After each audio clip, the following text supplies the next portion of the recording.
ഒരു കാര്യം എടുത്ത് പറയാതിരിക്കാൻ പറ്റത്തില്ല. മീഡിയ വണ്ണിൻ്റെ വാർത്തകൾ കാണുന്ന സമയത്ത് എനിക്ക് ചെറിയൊരു നിരാശ തോന്നുക ഉള്ളതാണ് കേട്ടോ. ഈ ദാവൂദ് എന്ന് പറയുന്ന ജേർണലിസ്റ്റ്, അദ്ദേഹം ഇന്ത്യയിൽ ജനിച്ചുപോയി എന്നുള്ളതാണ് ലോകത്തിൻ്റെ നഷ്ടം. അദ്ദേഹം ഒരു ചാണക്യനാണ്, യുദ്ധമുഖത്ത് ഒരു ചാണക്യനായിട്ടൊക്കെ പ്രവർത്തിക്കാനായിട്ടുള്ള ശേഷിയുള്ള വ്യക്തിയാണ്. ഈ പോലീസ് എന്ന് പറയുന്നത് വളരെ ന്യൂട്രലായിട്ടുള്ളൊരു വേർഡാണ്. അമേരിക്കയോട് എനിക്ക് പ്രത്യേകിച്ച് മമതയോ കാര്യങ്ങളോ ഒന്നുമില്ല. ഇടതുപക്ഷ ബുദ്ധിജീവികളൊക്കെ അമേരിക്ക ലോക പോലീസ്, അമേരിക്കയുടെ പോലീസിങ് എന്നൊക്കെ പറയുമ്പോൾ അമേരിക്ക വേണമെന്നുണ്ടെങ്കിൽ ഒരു ഗുണ്ട എന്ന് വിളിക്കാൻ പറ്റുന്ന പരിപാടികളൊക്കെ കയ്യിലുള്ള ആളുകളാണ്. ഉള്ള കാര്യം അഭിമാനത്തോടെ പറയേണ്ടതുണ്ട്. കേരളത്തിലെ മാധ്യമങ്ങളും രാഷ്ട്രീയക്കാരും ഒന്നും ഈ പശ്ചിമേഷ്യൻ സംഘർഷവുമായി ബന്ധപ്പെട്ട് കള്ളങ്ങൾ പറയുന്നില്ല. അതിപ്പോൾ മീഡിയ വണ്ണിലിരുന്ന് അടുപ്പുകൂട്ടി ചർച്ചക്കാർ പറയുന്ന കാര്യവും ശരിയാണ്, ദാവൂദ് സ്പെഷ്യലായിട്ടിരുന്ന് പറയുന്ന കാര്യങ്ങൾ ശരിയാണ്, അഖിൽ മാരാർ പറയുന്ന കാര്യവും ശരിയാണ്, ഇടത് ബുദ്ധിജീവികൾ പറയുന്ന കാര്യവും ശരിയാണ്. 1-2 ദിവസങ്ങളായി വൈകുന്നേരങ്ങളിൽ ഞാൻ കൂടുതലായി സമയം ചെലവഴിക്കുന്നത് ചില അനുശോചന മീഡിയ പ്രോഗ്രാമുകൾ അറ്റൻഡ് ചെയ്യാൻ വേണ്ടിയാണ്. തീയിൽ കുരുത്ത ഇറാൻ ഒറ്റയ്ക്ക് വീഴില്ല എന്ന പേരിലൊക്കെ സംഘടിപ്പിക്കപ്പെട്ട സി ദാവൂദ് കാർമ്മികത്വം വഹിച്ച മീഡിയ വണ്ണിൻ്റെ ഖമേനി അനുശോചന പരിപാടിയിലൊക്കെ ഇന്നലെ പങ്കെടുക്കുകയുണ്ടായി. എന്തൊക്കെയാണെങ്കിലും പശ്ചിമേഷ്യൻ സംഘർഷം ഇങ്ങനെ കൊടുമ്പിരി കൊണ്ടിരിക്കുന്ന സമയത്ത് മീഡിയ വൺ കൂടുതലായി വാർത്തകൾക്ക് വേണ്ടി പരിഗണിക്കാമെന്ന് ഞാൻ തീരുമാനിച്ചിരിക്കുകയാണ്. കാരണം ഒരു സെൻട്രൽ ലെഫ്റ്റിൽ നിൽക്കുന്ന സമയത്തും നമുക്ക് ഈ മനുഷ്യത്വം എന്ന് പറയുന്ന ഒരു കാര്യത്തിന് കൂടുതലായിട്ടുള്ള പ്രാധാന്യം കൊടുത്തുകൊണ്ട് കാര്യങ്ങൾ നോക്കി കാണേണ്ടതുണ്ട്. ഏതെങ്കിലും ഒരു ഘട്ടത്തിൽ വസ്തുതാപരമായിട്ട് അല്ലെങ്കിൽ വസ്തുനിഷ്ഠമായിട്ട് ഇത്തിരിയൊക്കെ വകതിരി വെച്ചിട്ട് ചില കാര്യങ്ങളൊക്കെ നോക്കി കണ്ടു കഴിഞ്ഞാൽ ചിലപ്പോൾ നമുക്ക് മനുഷ്യത്വം എന്ന് പറയുന്നത് പുറമോടിയിൽ അണിയാനായിട്ട് പറ്റാതെ വരുന്ന ഒരു സാഹചര്യമൊക്കെ ഉണ്ട്. അതുകൊണ്ട് തന്നെയാണ് കേരളത്തിലെ ഇടതുപക്ഷ ബുദ്ധിജീവികളൊക്കെ ഈ ഒരു വകതിരി അങ്ങോട്ട് മാറ്റി വെച്ചിട്ട് മനുഷ്യത്വം ആ ഒരു മേലങ്കയായിട്ട് എടുത്തണിയുന്നത്. എന്തൊക്കെയാണെങ്കിലും പല രീതിയിലുള്ള വിലയിരുത്തലുകൾ പലയിടത്തു നിന്നായി ഞാൻ കേൾക്കുന്നുണ്ട്. ഇത്തവണ ഈ യുദ്ധസമാനമായിട്ടുള്ളൊരു സാഹചര്യം കമൻറ്റ് ബോക്സിൽ വരേണ്ടാത്തതുകൊണ്ടും എന്നെ പിടിച്ചിട്ട് ഒരു മനുഷ്യത്വമില്ലാത്തവനായിട്ടും വർഗീയവാദിയായിട്ടും മാറ്റേണ്ടാത്തതുകൊണ്ട് ഞാൻ എൻ്റേതായിട്ടുള്ള വിലയിരുത്തലുകൾ പറയുന്നില്ല. എന്തൊക്കെയാണെങ്കിലും വിലയിരുത്തലുകൾ പശ്ചിമേഷ്യൻ സംഘർഷവുമായി ബന്ധപ്പെട്ട് പുറത്തേക്ക് വിടാനായിട്ട് രാഷ്ട്രീയ നേതൃത്വങ്ങളും അതേപോലെ തന്നെ മീഡിയയിലെ പ്രമുഖരൊക്കെ ഉണ്ട്. അപ്പോൾ അവരുടെ വിലയിരുത്തലുകളിലെ ഫാക്ട് ചെക്കിംഗ് വഴി അല്ലെങ്കിൽ ആ ഒരു വിലയിരുത്തലുകളുടെ ബാലൻസിങ് വഴി അവരുടെ ഇരട്ടത്താപ്പുകൾ വഴിയൊക്കെ നമുക്ക് കാര്യങ്ങളൊന്ന് അനലൈസ് ചെയ്യാം. അപ്പോൾ ഇന്നത്തെ ഈ ഒരു അനാലിസിസ് വീഡിയോയിൽ പ്രമുഖർ ഉൾപ്പെട്ടിട്ടുണ്ട്. ഒന്ന് ദാവൂദ് മീഡിയ വണ്ണിലെ അദ്ദേഹം ഉൾപ്പെട്ടിട്ടുണ്ട്. അഖിൽ മാരാർ ഉണ്ട്. അഖിൽ മാരാർ NDAയിൽ പോയതിനു ശേഷം സാധാരണയിൽ നിന്ന് വിരുദ്ധമായിട്ടുള്ള ഒരു പഠന മികവ് കാണിക്കുന്നുണ്ട്. NDAയിൽ അത് നമ്മൾ സ്ഥിരമായി കാണാറില്ലാത്തതാണ്. അപ്പോൾ NDAയിലെ മികച്ച ഒരു നേതാവായിട്ട് അഖിൽ മാരാർ മാറും. അവിടെ മിടുക്കൻ അഖിൽ മാരാറാണ് എന്നുള്ളത് നിസ്സംശയം പറയാനായിട്ട് പറ്റും. കാരണം ഇന്ത്യയുടെ അവസ്ഥയൊക്കെ നമുക്കറിയാവുന്നതാണ്. എന്തൊക്കെയാണെങ്കിലും അഖിൽ മാരാർ പശ്ചിമേഷ്യൻ സംഘർഷത്തെക്കുറിച്ചിട്ട് സംസാരിച്ചിട്ടുണ്ട്. ഈ സംഘർഷഭരിതമായിട്ടുള്ള അന്തരീക്ഷത്തിൽ ഇത്തരത്തിലുള്ള വീഡിയോകളൊക്കെ വേണോ, നമ്മൾ ഈ ഒരു സംഘർഷത്തിൻ്റെ ഭാഗമായിട്ട് മാറേണ്ടതുണ്ടോ എന്നൊക്കെ ചോദിച്ചു കഴിഞ്ഞാൽ നമ്മൾ മാറേണ്ടതുണ്ട്, അല്ലെങ്കിൽ നമ്മളെയും ഇൻഡയറക്റ്റ്ലി എഫക്റ്റ് ചെയ്യുന്നുണ്ട്. ഇന്ത്യയുടെ പല ഭാഗങ്ങളിലും ഇതുമായി ബന്ധപ്പെട്ട പ്രതിഷേധങ്ങളും ചില മുറുമുറുപ്പുകളും ചില പ്രക്ഷോഭങ്ങളും ഒക്കെ ആരംഭിച്ചിട്ടുണ്ട്. അതുമായി ബന്ധപ്പെട്ട് വന്ന ഒരു വാർത്ത ഞാൻ വായിക്കാം. പശ്ചിമേഷ്യൻ സംഘർഷത്തിന്റെ പശ്ചാത്തലത്തിൽ ഇന്ത്യയിൽ ജാഗ്രതാ നിർദ്ദേശം. അൽ-ഖ്വയ്ദ IS സംഘടനകളുടെ ആക്രമണ സാഹചര്യം പരിഗണിച്ച് സുരക്ഷ കൂട്ടാൻ സംസ്ഥാനങ്ങൾക്ക് കേന്ദ്ര ആഭ്യന്തര മന്ത്രാലയം നിർദ്ദേശം നൽകി. നിയന്ത്രണങ്ങൾ തുടരുന്നതിനിടെ ശ്രീനഗറിൽ പോലീസും ഖമേനി അനുകൂലികളായിട്ടുള്ള വിഘടനവാദി സംഘടനാ പ്രവർത്തകരും ഏറ്റുമുട്ടി. ഇതിനിടെ അഫ്ഗാൻ പാകിസ്ഥാൻ പോര് രൂക്ഷമാവുകയാണ്. അപ്പോൾ ഇതൊക്കെ ഇവിടെയും ചില പ്രകമ്പനങ്ങളൊക്കെ ഉണ്ടാക്കുന്നുണ്ട് എന്നുള്ളതൊരു യാഥാർത്ഥ്യമാണ്. അതേപോലെ തന്നെ ഫേസ്ബുക്കിൽ സജഷനിലേക്ക് വന്നൊരു വീഡിയോ ആണ്. मैम इजराइल के साथ तेज नेज करना चाहिए, इजराइल को मारना चाहिए. उन्होंने हमारे खामनाई साहब को मारा है. वहाँ पे भी आप जैसे मासूम बच्चे मारे जाएंगे. अगर मैम हम बड़े होते ना, हम अभी इजराइल में जाके उससे सीने में चक्कू मार देते, चाहे कुछ भी हो जाता. 20 साल की जेल काटनी पड़ती ना, जेल काट लेते, पर इजराइल को मारते. और अपने देश में ऐसी कोई घटना घट जाए, इस पे क्या कहना चाहेंगे? मैम अगर अपने देश में घटना तो घटी हुई है. एक ये मोदी, वो भी वहाँ जाके इजराइल के साथ दे रहा था पिछली बार भी, और अब भी इजराइल के साथ आया था तो बम देखा आया. कल परसों मोदी खामनाई साहब के पास गया, उनकी हर जगह देख के आया. कहा वे बैठे, कहा रोजगार करे, कहा वे नमाज पढ़े, कहा वे अपने घर पे सोवे. और उसने देख के सारी इजराइल को बतला. इजराइल ने वही हमला करा ज्यादा. ये किसी कोरोना आया कि की मृत्यु के बाद? मैम सुबह बहुत रोए थे. मैम क्यों नहीं रोगी जब हमारे रेबर थे. इसी तरीके अगर मोदी जी को कुछ हो जाता तो ऐसे जाके मोदी जी को कुछ हो जाता क्यों रोते हम? मोदी जी को हम क्यों रोते? नहीं रोते मोदी जी क्यों रोते हम? खेमने के लिए रो रहे. मैम जब हमारे मोदी कुछ नहीं लगता तो हम उसके लिए क्यों रोते? ഇത് നിർമ്മിത ബുദ്ധി, അതായത് AI വെച്ചിട്ട് ചെയ്തൊരു വീഡിയോ ആണോ എന്നുള്ളത് എനിക്കറിയത്തില്ല. അല്ല എന്നുണ്ടെങ്കിൽ BJPക്കാർ അല്ലെങ്കിൽ RSSകാർ അല്ലെങ്കിൽ കുട്ടികളായിട്ടുള്ള ആ ഒരു സംഘടനയിലൊക്കെ പ്രവർത്തിക്കുന്ന ആളുകൾ വേഷം മാറി വന്ന് ചെയ്ത വീഡിയോ ആണോ എന്നുള്ളതിനെ കുറിച്ചിട്ടും എനിക്കറിയില്ല. എന്തൊക്കെയാണെങ്കിലും ആ ഒരു വീഡിയോയിൽ അവർ പറയുന്നത് ഇസ്രായേലിനെ നശിപ്പിക്കണമെന്നും ഗാൻ സാഹിബിനെ കൊന്നതിന് പ്രതികാരം ചെയ്യണമെന്നും ഒക്കെയാണ്. ഒരു കുട്ടിയാണത് പറയുന്നത്. അവസരം ലഭിച്ചാൽ ഇസ്രായേലിൽ പോയി ആക്രമിക്കാനായിട്ട് പോലും അവൻ റെഡിയാണെന്നും അതിൻ്റെ പേരിൽ ജയിലിൽ പോയി കുറേ കാലം കിടക്കാനായിട്ടും അവൻ ഓക്കെ ആണെന്ന് പോലും ഒക്കെ പറയുകയാണ്. എങ്ങനെയാണ് ഈ കുട്ടികളുടെ മൈൻഡിലേക്ക് ഇത്തരത്തിലുള്ള കാര്യങ്ങൾ വരുന്നത്? മാതാപിതാക്കൾ, അതായത് ഇന്ത്യക്കാരായിട്ടുള്ള അവരുടെ മാതാപിതാക്കൾ ഇതൊക്കെ വലിയ ചർച്ചയാക്കുന്നുണ്ട്. പ്രധാനമന്ത്രി നരേന്ദ്രമോദിയാണ് ഇസ്രായേലിനെ സഹായിക്കുന്നതെന്നും ഈ ഗ്യാൻ സാഹിബ്, ഈ ആയത്തുള്ള ഖൊമേനി, അദ്ദേഹത്തിൻ്റെ ഒളിത്താവളങ്ങളെക്കുറിച്ചിട്ടൊക്കെ ഇസ്രായേലിന് വിവരം നൽകിയതും നമ്മുടെ പ്രധാനമന്ത്രിയാണെന്നും ഒക്കെ ഇവർ അങ്ങ് ആരോപിക്കുകയാണ്. അവരങ്ങനെയൊക്കെ വിശ്വസിക്കുന്നുണ്ട്. തങ്ങളുടെ നേതാവിൻ്റെ മരണത്തിൽ തങ്ങൾ വളരെയധികം കരഞ്ഞുവെന്നും അദ്ദേഹം തങ്ങളുടെ വഴികാട്ടിയായിരുന്നു എന്നൊക്കെ അവർ ഇതിൻ്റെ കൂടെ തന്നെ പറയുന്നുണ്ട്. ഒന്ന് ആലോചിച്ച് നോക്കുക. അപ്പോൾ ഇറാൻ്റെ പരമോന്നത നേതാവ് മരണപ്പെട്ട സമയത്ത് ഇന്ത്യയിലും അതുമായി ബന്ധപ്പെട്ട പ്രതിഫലനങ്ങളൊക്കെ ഉണ്ട്. അതുകൊണ്ട് തന്നെ ഈ ഒരു ചർച്ചകൾക്ക് വലിയ പ്രാധാന്യമൊക്കെ ഉണ്ട്. പ്രധാനമന്ത്രി മോദിക്ക് എന്തെങ്കിലും സംഭവിച്ചു കഴിഞ്ഞാൽ ഈ പറയുന്ന കുട്ടികൾ കരയില്ലെന്നും തങ്ങൾക്ക് അദ്ദേഹത്തോട് യാതൊരുവിധ അടുപ്പവും ഇല്ലെന്നും അവർ വീഡിയോയിൽ പ്രഖ്യാപിക്കുകയാണ്. കുട്ടികളായതുകൊണ്ട് ആണോ, അല്ലെങ്കിൽ കുട്ടികളെ വെച്ചിട്ടുള്ള ഒരു നാടകമാണോ എന്നുള്ളതൊന്നും അറിയില്ല. ഇത് ഫേസ്ബുക്കിൽ നല്ല രീതിയിൽ സർക്കുലേറ്റ് ചെയ്യപ്പെടുന്ന ഒരു വീഡിയോ ആണ്. ക്രൂഡ് ഓയിലിൻ്റെ വില, അല്ലെങ്കിൽ സ്വർണത്തിൻ്റെ വില, അങ്ങനെയുള്ള കയറ്റിറക്കങ്ങൾ, യുദ്ധവുമായി ബന്ധപ്പെട്ടുണ്ടാവുന്ന ചില പ്രതിസന്ധികൾ, അതിനെക്കുറിച്ചിട്ട് മാത്രമല്ല ശരിക്കും പറഞ്ഞാൽ ഇന്ത്യയിൽ നിന്ന് ചർച്ച ചെയ്യേണ്ടത്. ഇത് നമ്മുടെ രാഷ്ട്രീയത്തിലും കാര്യമായിട്ടുള്ള ചില ചലനങ്ങൾ ഉണ്ടാക്കുന്നുണ്ട്. എന്തൊക്കെയാണെങ്കിലും കേരള രാഷ്ട്രീയത്തിലെ പ്രമുഖരായിട്ടുള്ള വ്യക്തികൾ എന്തൊക്കെയാണ് പറയുന്നത് എന്ന് നമുക്ക് നോക്കാം. അഖിൽ മാരാർ NDAയിലേക്ക് വരുന്നു. ഒരു രാഷ്ട്രീയ പ്രഖ്യാപനമൊക്കെ നടത്തുന്ന സമയത്ത് അദ്ദേഹത്തെ ഒന്ന് ബഹുമാനിച്ചേക്കാം. അദ്ദേഹത്തെ ഒരു പ്രമുഖനായിട്ട് തന്നെ കൺസിഡർ ചെയ്തിട്ട് അദ്ദേഹം അപ്ലോഡ് ചെയ്തൊരു പോസ്റ്റ് ഒന്ന് വായിക്കുകയാണ്. ഞങ്ങൾ ആണവായുധ ശക്തിയായാൽ അമേരിക്കയുടെ മരണം, ഇസ്രയേലിൻ്റെ മരണം. 1979 ഇസ്ലാമിക വിപ്ലവം നടന്ന നാളിൽ ഈ ഖമേനി പറഞ്ഞ കാര്യങ്ങളാണിത്. തങ്ങളുടെ രാജ്യത്തെ ജനങ്ങളുടെ സുരക്ഷയെ കരുതി അമേരിക്കയും ഇസ്രയേലും ഖമേനിയെ തീർത്തു. തൂക്കിയിട്ട് നടക്കാനാണോ സാറേ തോക്ക് എന്ന് മൂസ DGPയോട് ചോദിക്കും പോലെ ഒരുവിധം എല്ലാ കാര്യങ്ങളും 20% സമ്പുഷ്ടീകരിച്ച യുറേനിയം കൊണ്ട് ചെയ്യാൻ പറ്റുമെന്നിരിക്കെ ഇവന്മാർ 90% വരെ സമ്പുഷ്ടീകരിച്ചത് വൈദ്യുതി ഉണ്ടാക്കാനോ മെഡിക്കൽ ആവശ്യത്തിനോ ഒന്നുമല്ല. ലോക ജനതയെ കൊന്നൊടുക്കി ഇസ്ലാമിക ശരി അത് നടപ്പിലാക്കി ആഘോഷിക്കാൻ തന്നെയാണ്. അമേരിക്കയും ഇസ്രായേലും ചെയ്തതിൽ യാതൊരു തെറ്റുമില്ല എന്ന് അഖിൽ മാരാർ അഭിപ്രായപ്പെടുകയാണ്. അതിന് കേരളത്തിൽ കിടക്കുന്ന കമ്മ്യൂണിസ്റ്റുകാരും സുഡാപ്പികളും കിടന്ന് കരയുന്നത് എന്തിനാണെന്ന് മനസ്സിലാകുന്നില്ല. ഇന്നിപ്പോൾ സോണിയാഗാന്ധിക്ക് മിരിക്കപ്രതിയില്ല. കമ്മ്യൂണിസ്റ്റുകാർക്ക് ബോധമില്ല എന്ന് കരുതി ആശ്വസിക്കാം. അല്ലെങ്കിൽ ഇറാനിലുള്ള കമ്മ്യൂണിസ്റ്റ് പാർട്ടി ഇല്ലാതാക്കിയ കമ്മ്യൂണിസ്റ്റ് നേതാക്കളെ കൊന്നൊടുക്കിയ ഖമേനിയെ ആരെങ്കിലും തീർത്തു കഴിഞ്ഞാൽ ഇവറ്റകൾ സന്തോഷിക്കുകയല്ലേ വേണ്ടത്? കമ്മ്യൂണിസ്റ്റുകാരെ മുഴുവൻ ഇല്ലാതാക്കിയ സദാം ഹുസൈന് വേണ്ടിയും ഇവന്മാർ തെരുവിലിറങ്ങിയത് നമുക്കറിയാം. ഇനി മലയാളികളും ഇന്ത്യക്കാരും ധാരാളമുള്ള ഗൾഫ് മേഖലയിൽ ഇറാൻ അഴിച്ചുവിടുന്ന ആക്രമണങ്ങൾ മാത്രം മതി എത്രത്തോളം ബോധമില്ലാത്ത, മനുഷ്യത്വമില്ലാത്ത ഒരു ജനതയാണ് ഇറാനിൽ എന്നുള്ളത് മനസ്സിലാക്കാൻ വേണ്ടി. ഗൾഫിൽ ഇറാൻ ആക്രമണം നടത്തിയാലും അതിനെ ന്യായീകരിക്കുന്ന മലയാളികളാണ് നമുക്കിടയിൽ. അവർ പറയുന്നത് അതിന്റെ കാരണം ഇസ്രായേൽ ആണെന്നാണ്, അതിന്റെയും കാരണം ഇസ്രായേൽ ആണ് എന്നതാണ്. അതേ ഇവർ പാലസ്തീനിൽ ഇസ്രായേൽ കുഞ്ഞുങ്ങളെ കൊന്നു എന്ന് കരയുമ്പോൾ അതിനുള്ള യഥാർത്ഥ കാരണം ഹമാസ് ആണെന്ന് പറയില്ല. അമേരിക്കയ്ക്കും ഇസ്രായേലിനും ആണവായുധം ഉണ്ടാക്കാമെങ്കിൽ എന്തുകൊണ്ട് ഇറാൻ ഉണ്ടാക്കിയാൽ എന്നാണ് ചിലരുടെ സംശയം. അജിത് ഡോവലിന്റെ കയ്യിലും തോക്കുണ്ട്, അജ്മൽ കസബിന്റെ കയ്യിലും തോക്കുണ്ട്. ഉസാമ ബിൻ ലാദനും ദൈവം ബുദ്ധി കൊടുത്തു, അബ്ദുൽ കലാമിനും ദൈവം ബുദ്ധി കൊടുത്തു. സംശയം മാറിക്കാണുമെന്ന് കരുതുന്നു. ഏത് അഖിൽ മാരാറുടെ സ്ഥിരം പരിപാടി. പറയാനൊരു മതം ഉണ്ടെന്ന് കരുതി ആ മതത്തെ അനുകൂലിച്ചാൽ മതേതരവാദികളാകുമെന്ന് കരുതി കേരളത്തിലിരുന്ന് വിവരക്കേട് വിളമ്പുന്ന ബുദ്ധിജീവികൾ ഈ നാടിന്റെ കൂടി സമാധാനം കളയരുത്. നമുക്കൊന്നും ചെയ്യാൻ ശേഷിയില്ലാത്ത ഇടങ്ങളിൽ അഭിപ്രായം പറഞ്ഞിട്ട് കാര്യമില്ല. പോരാട്ട വീര്യമുള്ള ജനത പോരാടി മരിക്കട്ടെ. നഷ്ടം ഭയന്ന് ഓടി ഒളിക്കാതെ മരണം വരെ പോരാടാൻ ഇറാൻ തീരുമാനിച്ചെങ്കിൽ അക്കാര്യത്തിൽ എനിക്ക് അവരോട് ബഹുമാനമാണ്. അതിനർത്ഥം അവർ പുണ്യവാളന്മാർ ആണെന്നല്ല. അഖിൽ മാരാർ ഇത്തരത്തിലുള്ളൊരു പോസ്റ്റ് ഇടുന്ന സമയത്ത് സ്വാഭാവികമായിട്ടും ആളുകൾ സംശയത്തോടെ ഒന്ന് നോക്കി കാണും.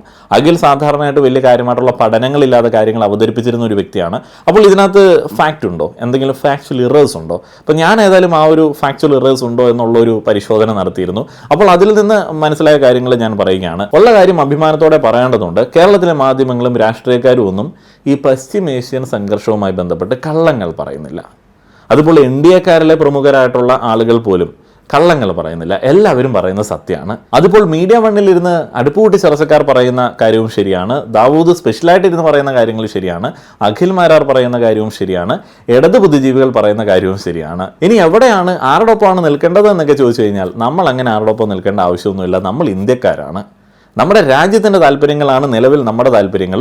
നമ്മൾ ആ ഒരു താല്പര്യങ്ങൾ എടുത്തിരിക്കുന്നത്, രാജ്യം അങ്ങനെയുള്ള ഒരു താല്പര്യം എടുത്തിരിക്കുന്നത് നമ്മുടെ നിലനിൽപ്പിനെ മാനിച്ചുകൊണ്ടാണ്. അഖിൽ ഫേസ്ബുക്കിൽ ഇട്ടിരിക്കുന്ന ആ ഒരു പോസ്റ്റിലെ വസ്തുതകളിലേക്ക് വന്നു കഴിഞ്ഞാൽ 1979 ഇറാനിൽ ഒരു ഇസ്ലാമിക വിപ്ലവം നടന്നു. അതൊരു യാഥാർത്ഥ്യമായിട്ടുള്ള കാര്യമാണ്. അന്നത്തെ പരമോന്നത നേതാവ് ആയത്തുള്ള ഖുമൈനി ആയിരുന്നു. അമേരിക്കയ്ക്ക് മരണം, ഡെത്ത് ടു അമേരിക്ക, ഇസ്രയേലിന് മരണം എന്നീ മുദ്രാവാക്യങ്ങൾ ആ കാലഘട്ടം മുതൽ ഇന്നുവരെ, ഇന്നേ നിമിഷം വരെ ഇറാൻ്റെ രാഷ്ട്രീയത്തിൽ സജീവമാണ്. ഇത് കേവലം വാക്കുകൾ മാത്രമല്ല, ഇറാൻ്റെ വിദേശ നയത്തിൻ്റെ ഭാഗമാണെന്ന് അവരിങ്ങനെ കൃത്യമായിട്ട് ആവർത്തിക്കുന്നുണ്ട്. വെറുതെ ഇങ്ങനെ ആവേശത്തിന് വേണ്ടി വിളിച്ച് പറയുന്നതല്ല, അത് അവരുടെ ഒരു നയമാണ്. ഇനി യുറേനിയം സമ്പുഷ്ടീകരണത്തിൻ്റെ കാര്യം പറയുന്നുണ്ട്. അമേരിക്ക ഒരു ലോക പോലീസായിട്ട് മാറുകയാണെന്നൊക്കെ ആളുകൾ അഭിപ്രായപ്പെടുന്നു.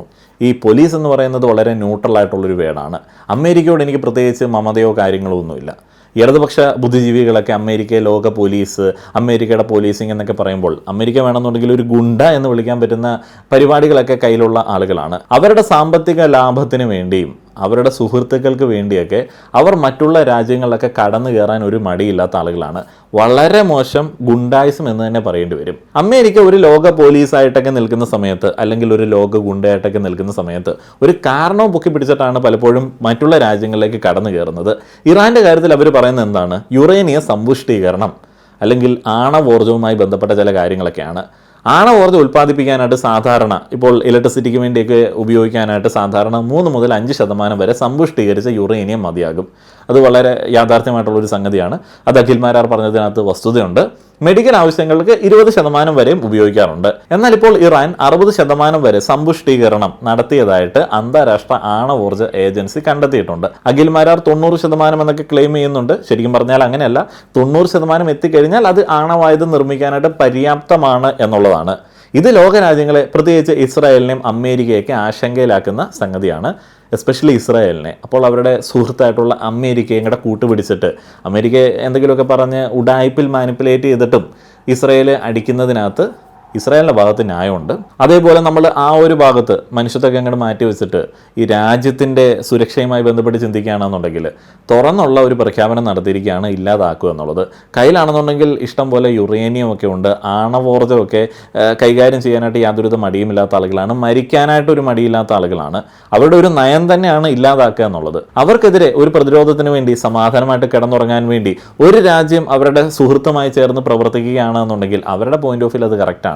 അല്ലെങ്കിൽ ഇപ്പോൾ ഞാനിത് പറഞ്ഞ സമയത്ത് നിങ്ങൾക്ക് ഒരു വിലയിരുത്തൽ ഉണ്ടായിട്ടുണ്ടാവുമല്ലോ. ചില ആളുകൾക്ക് അത് ഓക്കെയാണ്, ചില ആളുകൾക്ക് അത് ഓക്കെ അല്ല. അതിനകത്ത് മതവും രാഷ്ട്രീയവും അല്ലെങ്കിൽ ഒന്നുമില്ലാത്ത മനുഷ്യത്വമൊക്കെ വരും. ഈ ഒരു പെർട്ടിക്കുലർ പോയിന്റിൽ അമേരിക്കയുടെ ഗുണ്ടായിസവും കടന്നുകയറ്റവും ഒക്കെ അങ്ങോട്ട് തൽക്കാലം മാറ്റി വെച്ചിട്ട് ചിന്തിക്കുകയാണെന്നുണ്ടെങ്കിൽ ഇറാൻ്റെ ആ ഒരു പരിപാടിയോട് എനിക്ക് പേഴ്സണലി യോജിക്കാനൊന്നും പറ്റത്തൊന്നുമില്ല. ഒരു പ്രഖ്യാപിത നയമാണ് ഇസ്രായേലിനെ ഇല്ലാതാക്കുക എന്നുള്ളത്. ഇന്നിൻ്റെ രീതികൾക്കനുസരിച്ചിട്ട് പ്രസൻറ്റിൽ ജീവിക്കുക എന്നുള്ളതല്ല, ചരിത്രപരമായിട്ടുള്ള കാരണങ്ങൾ വെച്ച്, മതപരമായിട്ടുള്ള പണ്ടത്തെ പുസ്തകങ്ങളുടെ സംഭവങ്ങൾ വെച്ചിട്ട് ഇങ്ങനെ ജീവിക്കുന്ന ഒരു കൂട്ടം ആളുകൾ, അങ്ങനെയുള്ള ഒരു കൂട്ടം ആളുകൾ രാജ്യത്തിന് ഭീഷണിയാവും. അങ്ങനെയുള്ള ആളുകൾ നിലനിന്ന് പോകണമെന്നുള്ള ഒരു രീതിയിൽ, അല്ലെങ്കിൽ അവരുടേതൊരു പോരാട്ടമാണ് എന്നുള്ള ഒരു രീതിയിൽ ചിന്തിക്കാൻ തക്ക മനുഷ്യത്വം എനിക്ക് മീഡിയ വണ്ണിലെ ദാവൂദിൻ്റെ അത്ര ഇല്ലാത്തതുകൊണ്ട് ഞാൻ ആ ഒരു കാര്യത്തിലൊക്കെ ഇറാന് എതിരാണ്. അപ്പോൾ അത്തരത്തിലുള്ള ഒരു പ്രഖ്യാപനം നടത്തിയ ഒരു രാജ്യത്തെ ഇസ്രായേൽ നോക്കിക്കാണുന്ന ഒരു രീതി അവരുടെ രീതിയിൽ ശരിയാണ്. അതല്ലാതെ നമ്മളാണെങ്കിൽ അങ്ങനെയൊക്കെ ചെയ്യത്തുള്ളൂ. നമ്മൾ ഈ പറയുന്ന മനുഷ്യത്വമൊന്നും നമുക്കെതിരെ ഉണ്ടാകുന്ന സമയത്ത് ചെയ്യില്ല എന്നുള്ളത് യാഥാർത്ഥ്യമാണ്. ഇനി അഖിൽമാരാർ അടക്കമുള്ള ആളുകൾ ചില സമയത്ത് ഞാനും വിമർശിക്കുന്ന ഒരു കാര്യമുണ്ട്. ഈ കമ്മ്യൂണിസ്റ്റ് പാർട്ടിക്കാരുടെ ഈ മനുഷ്യത്വം പറച്ചില്ല, ഈ യുദ്ധമൊക്കെ വരുന്ന സമയത്ത് അതിനകത്തൊരു ചരിത്രത്തെക്കുറിച്ചുള്ള ഒരു സൂചന അഖിൽ പറയുന്നുണ്ട്. 1979 വിപ്ലവത്തിൽ ഇസ്ലാമിസ്റ്റുകൾക്കൊപ്പം കമ്മ്യൂണിസ്റ്റ് പാർട്ടിയായിട്ടുള്ള തുദേ പാർട്ടിയും പങ്കെടുത്തിരുന്നു. എന്നാൽ സംഭവിച്ചത് എന്താണെന്ന് വെച്ച് കഴിഞ്ഞാൽ അധികാരം കിട്ടിക്കഴിഞ്ഞപ്പോൾ ഖുമൈനിയുടെ നേതൃത്വത്തിലുള്ള ഭരണകൂടം കമ്മ്യൂണിസ്റ്റുകാരെ കൂട്ടത്തോടെ പിടിച്ച് തടവിലാക്കുകയും വധിക്കുകയും ചെയ്തു. അതുകൊണ്ട് തന്നെ ഇറാൻ ഭരണകൂടത്തോട് കമ്മ്യൂണിസ്റ്റ് അനുഭാവികൾ പുലർത്തുന്ന താല്പര്യം പലപ്പോഴും ഒരു രാഷ്ട്രീയപരമായിട്ടുള്ള വൈരുദ്ധ്യമായിട്ടൊക്കെ ചൂണ്ടിക്കാണിക്കപ്പെടാറുണ്ട്. അതൊരു യാഥാർത്ഥ്യം തന്നെയാണ്, അത് വലിയൊരു വൈരുദ്ധ്യം തന്നെയാണ്. ഇതുവരെ ഞാൻ പങ്കുവച്ച കാര്യങ്ങളുണ്ടല്ലോ, ഇതൊന്നും എൻ്റെ കണ്ടെത്തലുകളല്ല. ഞാൻ പലയിടത്തു നിന്നായി ഇപ്പോൾ അഖിൽമാരാർ പറഞ്ഞ കാര്യങ്ങൾ, മീഡിയ വണ്ണിലെ ജേർണലിസ്റ്റുകൾ പറഞ്ഞ കാര്യങ്ങൾ, അതിൽ നിന്നൊക്കെ പറഞ്ഞ കാര്യങ്ങളാണ്, അതിൻ്റെ വസ്തുതകൾ എടുത്ത് പറഞ്ഞതാണ്. ഈ പറയുന്ന ആളുകളൊക്കെ പറയുന്ന കാര്യങ്ങൾ ശരിയാണ്. ഇങ്ങനെ എല്ലാ ആൾക്കാരും പറയുന്ന ശരികൾക്കിടയിൽ നിന്നുകൊണ്ട് നമ്മൾ പക്ഷം പിടിക്കേണ്ട ആവശ്യമൊന്നുമില്ല. നമ്മളെപ്പോഴും റിയലൈസ് ചെയ്യേണ്ട ഒരു സംഗതിയുണ്ട്, നമ്മൾ ഇന്ത്യയിലാണ് ജീവിക്കുന്നത്. നമുക്ക് ഈ മതത്തിനേക്കാളും ഉപരിയായിട്ട് നമ്മുടെ രാജ്യത്തിനോട് വലിയൊരു കമ്മിറ്റ്മെൻ്റ് ഉണ്ട്. അപ്പോൾ രാജ്യത്തിനോടുള്ള കമ്മിറ്റ്മെൻറ്റ് മുൻനിർത്തി നിൽക്കുന്ന സമയത്ത് ഏതെങ്കിലും തരത്തിൽ ലോകത്തിൻ്റെ എവിടെയെങ്കിലുമൊക്കെ നമ്മുടെ മതവുമായി ബന്ധപ്പെട്ട എന്തെങ്കിലും സംഘർഷങ്ങൾ നടക്കുകയാണ് എന്നുണ്ടെങ്കിൽ കൂടെ നമ്മുടെ രാജ്യത്തെ, നമ്മുടെ ചുറ്റുപാടുകളെ മുഴുവൻ അങ്ങോട്ടും ഇങ്ങോട്ടും തമ്മിലടിപ്പിക്കുന്ന രീതിയിലേക്ക് മാറ്റാതിരിക്കാൻ വേണ്ടി നമ്മളൊരു ഉത്തരവാദിത്തം കാണിക്കേണ്ടതുണ്ട്. ഇനിയിപ്പോൾ ഈ ഒരു വാർത്തകൾക്കൊക്കെ ശേഷം, ഇപ്പോൾ മറ്റേ ഖൊമേനി അനുശോചന പരിപാടികൾക്കൊക്കെ ശേഷം ഞാൻ ഇറാൻ്റെ നിലവിലത്തെ അവസ്ഥ എന്താണെന്നറിയാൻ വേണ്ടി ചില മാധ്യമ റിപ്പോർട്ടുകളൊക്കെ കാണുകയുണ്ടായി. അപ്പോൾ വേറൊരു കാര്യം അവിടെ എനിക്ക് റിയലൈസ് ചെയ്യാനായിട്ട് പറ്റി. അത് നോക്കിയപ്പോൾ അത് ശരിയാണ്. ഇറാനിൽ 70% ആളുകൾ, ഒരു പഠനത്തിൻ്റെയൊക്കെ അടിസ്ഥാനത്തിൽ പല ആളുകളുടെ റിപ്പോർട്ടുകളിൽ നിന്ന് മനസ്സിലാവുന്നത് 70% ആളുകൾ, അതിൽ 50% ആളുകൾ പ്രത്യക്ഷത്തിലും ഈ അലി ഖമേനി മരണപ്പെട്ടതിൽ സന്തോഷിക്കുന്നുണ്ട്. എന്തായിരിക്കും അവരുടെ സന്തോഷത്തിൻ്റെ കാരണം? ഒരു ഭരണമാറ്റമൊക്കെ അമേരിക്ക ഉദ്ദേശിക്കുന്നുണ്ട്, ഞങ്ങളങ്ങനെ വലിയ നല്ല ഉദ്ദേശത്തോടെയാണ് ഇങ്ങനെ ചെയ്തതെന്നൊക്കെ പറയുന്നതിന് നമ്മൾ കൺസിഡർ ചെയ്യേണ്ട ആവശ്യമില്ല. നിലവിൽ ഇറാൻ്റെ ഒരു രാഷ്ട്രീയ കാലാവസ്ഥ, സാമൂഹ്യ അവസ്ഥ എന്ന് പറയുന്നത് നമ്മൾ ഈ മീഡിയ വണ്ണിൽ കാണുന്നത് പോലെയല്ല. കഴിഞ്ഞ ദിവസം ഞാൻ എൻ്റെ ഇടതുപക്ഷ ബുദ്ധിജീവി സുഹൃത്തുക്കളോട് പറഞ്ഞൊരു കാര്യമുണ്ട്. പൊതുപ്രഖ്യാപനം ഈ മനുഷ്യത്വപരമായിട്ടുള്ള കാര്യങ്ങളൊക്കെ ഇങ്ങനെ നിലനിൽക്കുന്നത് കൊണ്ട് നിലപാടൊന്നും പറയാനായിട്ട് ഞാൻ ഇങ്ങനെ ധൈര്യപ്പെടുന്നില്ല. എന്തൊക്കെയാണെന്ന് പറഞ്ഞാലും ഈ താലിബാൻ മോഡൽ ഒരു സ്വാതന്ത്ര്യം പലസ്തീനിന് നേടിക്കൊടുത്ത്, അല്ലെങ്കിൽ ഇറാനിലും അതുപോലൊന്നും വന്നതിന് ശേഷം സമാധാനമായിട്ട് കിടന്നുറങ്ങാം എന്ന് വിചാരിക്കുന്ന ഒരു മനുഷ്യത്വം എന്ന് പറയുന്നത് എനിക്ക് വലിയ വൈരുദ്ധ്യമായിട്ട് തോന്നാറുണ്ട്. അതുകൊണ്ട് തന്നെ ഈ ഖമേനി മരണപ്പെട്ടതിൽ, അവിടെ ഒരു ഭരണമാറ്റം ഉണ്ടാവുന്നതിൽ എനിക്ക് പുറമേ നിന്ന് നോക്കുന്ന സമയത്ത് നമുക്ക് അവിടെ നേരിട്ട് പോയിട്ട് പരിശോധിക്കാനായിട്ടൊന്നും പറ്റത്തില്ലല്ലോ. പുറമേ നിന്നുള്ള വാർത്തകളുടെ അടിസ്ഥാനത്തിൽ എനിക്ക് വലിയ പ്രതീക്ഷയുള്ളൊരു സംഗതിയാണ്. അതുകൊണ്ട് നമുക്ക് ഇറാനിലെ ആഘോഷങ്ങളുടെ കാരണത്തെക്കുറിച്ചിട്ട് സ്ട്രെയിറ്റ് ആയിട്ടുള്ള ഒരു അനാലിസിസ് നടത്തേണ്ടതുണ്ട്. ഇവിടെയുള്ള ചില നിരീശ്വരവാദികളൊക്കെ അതുമായി ബന്ധപ്പെട്ട് വലിയ ആഘോഷങ്ങളൊക്കെ നടത്തിയതും ഈ ദിവസങ്ങളിൽ ശ്രദ്ധയിൽപ്പെട്ടതാണ്. എല്ലാവരും ആഘോഷിക്കട്ടെ. കഴിഞ്ഞ ഡിസംബർ, ജനുവരി മാസങ്ങളിൽ ഇറാൻ കണ്ട ഒരു വലിയ ചോരക്കളിയുണ്ട്. ആ ഒരു ചോരക്കളിയുടെ അടിസ്ഥാനത്തിലാണ് ഇത്രയധികം ആളുകൾ ഈ പറയുന്ന ചങ്ങായി മരണപ്പെട്ടതിൽ വലിയ സന്തോഷം പൂകുന്നത്. 2025 ഡിസംബറിൽ കറൻസി തകർച്ചയെ തുടർന്നിട്ട് ആരംഭിച്ച ഒരു ജനകീയ പ്രക്ഷോഭത്തെ ഖമേനിയുടെ സൈന്യം ക്രൂരമായിട്ടാണ് അടിച്ചമർത്തിയത്. അന്താരാഷ്ട്ര മനുഷ്യാവകാശ സംഘടനകളുടെ കണക്കനുസരിച്ചിട്ട് ഏകദേശം 35,000-ലധികം ഇറാനികളാണ് ആ മാസങ്ങളിൽ കൊല്ലപ്പെട്ടത്. ഹെലികോപ്റ്ററുകളിൽ നിന്നും കെട്ടിടങ്ങളുടെ മുകളിൽ നിന്നും ജനക്കൂട്ടത്തിന് നേരെ ഭരണകൂടം വെടിയുതിർത്തു. അപ്പോൾ അത്തരത്തിൽ ക്രൂരമായിട്ടുള്ള ഒരു നടപടികളുടെയൊക്കെ ഒരു പര്യവസാനം എന്നുള്ള രീതിയിൽ ആളുകൾ ഇതിനെ നോക്കിക്കാണുന്നുണ്ട്. സ്വന്തം മക്കളെയും സഹോദരങ്ങളെയും ഒക്കെ നഷ്ടപ്പെട്ട 10,000-കണക്കിന് കുടുംബങ്ങൾക്ക് ഖമേനിയുടെ മരണം ഒരു കാലത്തിൻ്റെ കാവ്യനീതിയായിട്ട് തന്നെ അനുഭവപ്പെടുന്നതിൽ ഒരത്ഭുതവും വിചാരിക്കേണ്ട സംഗതിയില്ല. ഈ ആഘോഷങ്ങൾ നിങ്ങൾ ഓൺലൈനിൽ യൂട്യൂബിലൊക്കെ ഒന്ന് സെർച്ച് ചെയ്യുകയാണെന്നുണ്ടെങ്കിൽ അവിടെ നിങ്ങൾക്ക് കാണാൻ പറ്റും. ഇറാൻ്റെ ഒരു പെൺകരുത്താണ് ഈ ആഘോഷ പരിപാടികളിൽ മുന്നിൽ നിൽക്കുന്നത്. ദശകങ്ങളായിട്ട് തങ്ങളെ ശ്വാസം മുട്ടിപ്പിച്ച ഹിജാബ് നിയമങ്ങൾക്കും ലിംഗവിവേചനത്തിനും എതിരായിട്ടുള്ള ഒരു പോരാട്ടമൊക്കെ ഇറാനിൽ നടക്കുന്നത് നമ്മൾ കണ്ടിരുന്നു. ആ ഒരു പോരാട്ടങ്ങളെക്കുറിച്ചിട്ടൊന്നും സ്വതവേ സ്ത്രീപക്ഷവാദികളായിട്ടുള്ള, കുട്ടികൾക്ക് വേണ്ടി എപ്പോഴും സംസാരിക്കുന്ന ഇടതുപക്ഷ ബുദ്ധിജീവികളായിട്ടുള്ള മീഡിയ വണ്ണിലെ ആളുകളോ അല്ലെങ്കിൽ നമ്മുടെ നാട്ടിലെ കമ്മ്യൂണിസ്റ്റുകാരോ ഒന്നും പറയുന്നത് നമ്മൾ കേട്ടിട്ടില്ല. അങ്ങനെയുള്ള കാര്യങ്ങളെക്കുറിച്ചിട്ടൊന്നും അവർ മിണ്ടത്തില്ല.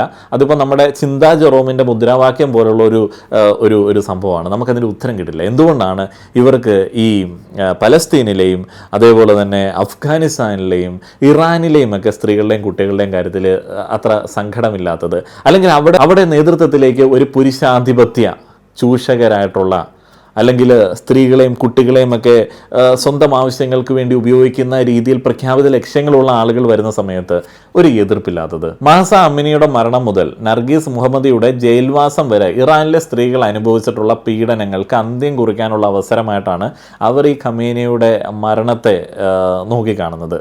ശിരോവസ്ത്രങ്ങളൊക്കെ വലിച്ചെറിഞ്ഞ് തെരുവുകളിൽ നൃത്തം ചെയ്യുന്ന സ്ത്രീകളെയൊക്കെ നമുക്ക് പല ന്യൂസ് റിപ്പോർട്ടുകളുടെ ഭാഗമായിട്ട് നമുക്ക് കാണാനായിട്ട് സാധിക്കും. പക്ഷേ മീഡിയ വണ്ണിലെ ദാവൂദ് അഭിപ്രായപ്പെടുന്ന ഒരു കാര്യം കേൾക്കുന്ന സമയത്ത് എനിക്ക് മനസ്സിലാവുന്നത് ഇവരുടെ സന്തോഷങ്ങൾക്കൊന്നും അധികം ആയിട്ടില്ല. കാരണം ഖമേനിയ മരണപ്പെടുന്ന ആ ഒരു സമയത്ത് തന്നെ പുതിയ നേതൃത്വത്തിലേക്ക് അദ്ദേഹത്തിൻ്റെ കിങ്കരന്മാർ കടന്ന് കയറിയിട്ടുണ്ട് എന്നുള്ളതാണ്. അവർക്ക് ആ ഒരു ലക്ഷ്യമുണ്ട്. ആ ഒരു ലക്ഷ്യവുമായി ബന്ധപ്പെട്ട തുടർ പ്രവർത്തനങ്ങളൊക്കെ തന്നെ ആയിരിക്കും ഉണ്ടായിരിക്കുന്നത്. ഇനി ആഘോഷങ്ങൾക്കോ അല്ലെങ്കിൽ പ്രതീക്ഷകൾക്കോ അവരുടെ വെറും പാഴ് സ്വപ്നങ്ങൾക്കോ ഒക്കെ കാരണമാവുന്ന മറ്റൊരു സംഗതി എന്താണ്? ഇറാനിലെ ഒരു കടുത്ത സാമ്പത്തിക പ്രതിസന്ധി. ലോകത്തിലെ ഏറ്റവും വലിയ എണ്ണ ശേഖരമുള്ള രാജ്യമായിട്ടും ഇറാനിലെ സാധാരണ ജനങ്ങൾ കടുത്ത ദാരിദ്ര്യത്തിലാണ്. രാജ്യത്തിൻ്റെ പണം ജനക്ഷേമത്തിന് ഉപയോഗിക്കുന്നതിന് പകരം വിദേശ രാജ്യങ്ങളിലെ സായുധ സംഘങ്ങളെ സഹായിക്കുന്നതിനാണ് ഖമേനിയ ഭരണകൂടം വിനിയോഗിച്ചത്. അത് നമുക്കറിയാവുന്നതാണ്. അവർക്ക് മറ്റേ ഈ ഇസ്രായേൽ ഇല്ലാതാവണം, ലോകം മുഴുവൻ ഒരു ഇസ്ലാമിക് ശരിയാ നിയമത്തിൻ്റെ അടിസ്ഥാനത്തിലേക്ക് വരണം എന്നുള്ള ആഗ്രഹങ്ങളൊക്കെ ആയതുകൊണ്ട് നാട്ടിലുള്ള ആളുകൾ പട്ടിണി കൊണ്ട് മരിച്ചാലും അവർ രക്തസാക്ഷിത്വം പോകുകയില്ലോ എന്നുള്ള രീതിയിൽ ആശ്വസിക്കാനൊക്കെ പറ്റുന്ന വകകളുള്ളതുകൊണ്ട് നാട്ടിലേക്ക് പൈസ ഒന്നും വിനിയോഗിച്ചിട്ടില്ല. 80%-ലധികം ഇറാനികളും ഇന്ന് നിലവിലെ ഇസ്ലാമിക് റിപ്പബ്ലിക്കിൻ്റെ ഭരണകൂടം മാറണമെന്ന് ആഗ്രഹിക്കുന്നവരാണ്. വെറും 15% ആളുകൾ മാത്രമാണ് ഖമേനിയുടെ നയങ്ങളെ പിന്തുണയ്ക്കുന്നത് എന്ന് നമ്മൾ മനസ്സിലാക്കേണ്ടതാണ്. സ്വതന്ത്ര സർവേകൾ അതുമായി ബന്ധപ്പെട്ട് ധാരാളം നമുക്ക് ഓൺലൈനിൽ കാണാനായിട്ട് സാധിക്കും. ഇടതുപക്ഷ ബുദ്ധിജീവികൾക്കൊക്കെ അത് ആശ്രയിക്കാവുന്നതാണ്. ഇറാൻ്റെ പരമോന്നത നേതാവ്, ഷിയ മുസ്ലിംസിൻ്റെ പരമോന്നത നേതാവ്, അങ്ങനെ ഒരാൾ മരണപ്പെട്ടു. അതുമായി ബന്ധപ്പെട്ട് അദ്ദേഹത്തെ ഇഷ്ടമില്ലാത്ത ആളുകളുടെ ഒരു ആഘോഷം എന്നുള്ള രീതിയിലൊന്നും ഇതിനെ നോക്കി കാണാനായിട്ട് പറ്റില്ല. 1979 മുതൽ ഒരു രാജ്യം, അവിടുത്തെ ജനങ്ങൾ അനുഭവിക്കുന്ന ചില യാതനകൾക്ക് താൽക്കാലികമായിട്ടെങ്കിലും ഒരു അന്ത്യം കുറിച്ചു അല്ലെങ്കിൽ അന്ത്യത്തിലെത്തി എന്നുള്ള ആളുകളുടെ ഒരു വിചാരത്തിൻ്റെ ചില പ്രകടനങ്ങളൊക്കെയാണ് ഈ സന്തോഷങ്ങളിൽ നമുക്ക് കാണാൻ പറ്റുന്നത്, ആഘോഷങ്ങളിൽ നമുക്ക് കാണാൻ പറ്റുന്നത്. അതൊക്കെ എത്ര ദിവസത്തിനുണ്ട് എന്നുള്ളത് നമുക്കറിയില്ല. ഇതുപോലുള്ള രാജ്യങ്ങളിൽ മതപരമായിട്ടുള്ള രീതികളിൽ മനുഷ്യൻ ഇങ്ങനെ വീർപ്പുമുട്ടി ജീവിക്കുന്ന രാജ്യങ്ങളിൽ അവർക്ക് രക്ഷപ്പെടുക എന്ന് പറയുന്നത് വളരെ കഷ്ടം പിടിച്ചൊരു സംഗതിയാണ്. ലോകത്ത് മുഴുവൻ സമാധാനത്തോടെ സന്തോഷത്തോടെ ജനാധിപത്യ സംവിധാനങ്ങളിൽ ജീവിക്കുന്ന മത നിയന്ത്രണങ്ങളിലല്ലാതെ ജീവിക്കുന്ന മതവിശ്വാസികളായിട്ടുള്ള കടുത്ത മതവാദികളായിട്ടുള്ള ആളുകൾ പോലും ലോകത്തെവിടെയെങ്കിലുമൊക്കെ അടിച്ചമർത്തപ്പെടുന്ന മത നേതൃത്വത്തിൽ വീർപ്പുമുട്ടി കഴിയുന്ന ആളുകളുടെ സങ്കടങ്ങളെ നോക്കിക്കാണില്ല. അവരെപ്പോഴും ആ ഒരു രാജ്യത്തിൻ്റെ ശക്തിയെക്കുറിച്ചിട്ടും ചെറുത്ത് നിൽപ്പിനെ കുറിച്ചിട്ടും വാചാലരായിക്കൊണ്ടിരിക്കും. ഈ മീഡിയ വണ്ണിലെ ഡേവിഡേട്ടനെയൊക്കെ നമുക്ക് നല്ല രീതിയിൽ പൊളയണത് അവരുടെ ആ ഒരു ഇരട്ടത്താപ്പ് കൊണ്ടാണ്. സ്ത്രീപക്ഷം, ഇടത് സ്ത്രീപക്ഷം, കുട്ടികൾ, നാളെയുടെ വാഗ്ദാനങ്ങൾ, പ്രോഗ്രസീവായിട്ടുള്ള ചിന്താഗതി എല്ലാം ഒരു സൈഡിലുണ്ട് എന്നുണ്ടെങ്കിലും ഈ മത നേതൃത്വം കാണിക്കുന്ന തോന്നിയാസങ്ങൾ, മതശക്തികളെ യുദ്ധത്തിന് കോപ്പ് കൂട്ടുന്ന സമയത്ത് ഒന്നും ഇവരുടെ ഒരു മനുഷ്യത്വം പുറത്തേക്ക് വരത്തില്ല, ഒരു ഇടത് മൂല്യങ്ങളും പുറത്തേക്ക് വരില്ല. ആ ഒരു അവസരത്തിൽ അവർ കുട്ടികളെയും അല്ലെങ്കിൽ സ്ത്രീകളെയും ഒക്കെ യുദ്ധമുഖത്തേക്ക് ഇട്ടുകൊടുക്കാനായിട്ട് യാതൊരു മടിയുമില്ലാത്ത ആളുകളാണ്. അവരുടെ രക്തസാക്ഷിത്വം എന്നുള്ള രീതിയിൽ അവരതിനെ നോക്കിക്കാണും. എന്തൊക്കെയാണെങ്കിലും സാമ്രാജ്യത്വ ശക്തികൾ തകർന്നാൽ മതി, ഇങ്ങനെ കൊച്ചിലോട്ട് പഠിച്ചു വെച്ചിരിക്കുകയാണല്ലോ. അമേരിക്കയാണ് എല്ലാത്തിനും കാരണം. വളരെ ഈസിയാണ്, ചിന്തിക്കേണ്ട ആവശ്യമൊന്നുമില്ല, അങ്ങനെ അങ്ങ് പറഞ്ഞാൽ മതിയല്ലോ. അമേരിക്ക ഒരു ലോക ഗുണ്ടയാണ് എന്നുള്ളത് ഞാൻ വീണ്ടും അഭിപ്രായപ്പെടുന്നു. നിങ്ങൾ ന്യൂട്രലായിട്ട് പോലീസ് എന്ന് പറഞ്ഞു കഴിഞ്ഞാൽ ഞാൻ അമേരിക്ക ലോക ഗുണ്ട എന്ന് വരെ പറയുന്നുണ്ട്. എന്നാലും ചില കാര്യങ്ങളിൽ നമ്മൾ വസ്തുതാപരമായിട്ടുള്ള ചില വിലയിരുത്തലുകളിലേക്ക് വരേണ്ടതുണ്ട്. നിങ്ങളുടെ അഭിപ്രായങ്ങൾ അറിയാൻ ആഗ്രഹമുണ്ട്. ഈ ഒരു അവസരത്തിൽ ഞാൻ വീണ്ടും ഓർമ്മിപ്പിക്കുകയാണ്, ഇറാനും അതേപോലെ തന്നെ ഹമാസിനും പാലസ്തീൻ വിമോചന പ്രസ്ഥാനങ്ങൾക്കും ഏറ്റവും വലിയ നഷ്ടം ദാവൂദ് അവിടെ ജനിച്ചില്ല എന്നുള്ളതാണ്. അദ്ദേഹം കേരളത്തിൽ ഒതുങ്ങിപ്പോയത് എന്തോ ലോകത്തിന് തന്നെ ഒരു വലിയ നഷ്ടമായിട്ട് നോക്കിക്കാണുകയാണ്. ഒരു ചാണക്യനാണ്, യുദ്ധമുഖത്തെ ഒരു ചാണക്യനെയാണ് അവർക്ക് മിസ്സായത്. ഈ ചങ്ങായി ഇവിടെ ജനിച്ചു എന്നുള്ളത് ആരുടെ നഷ്ടം? അവരുടെ നഷ്ടം.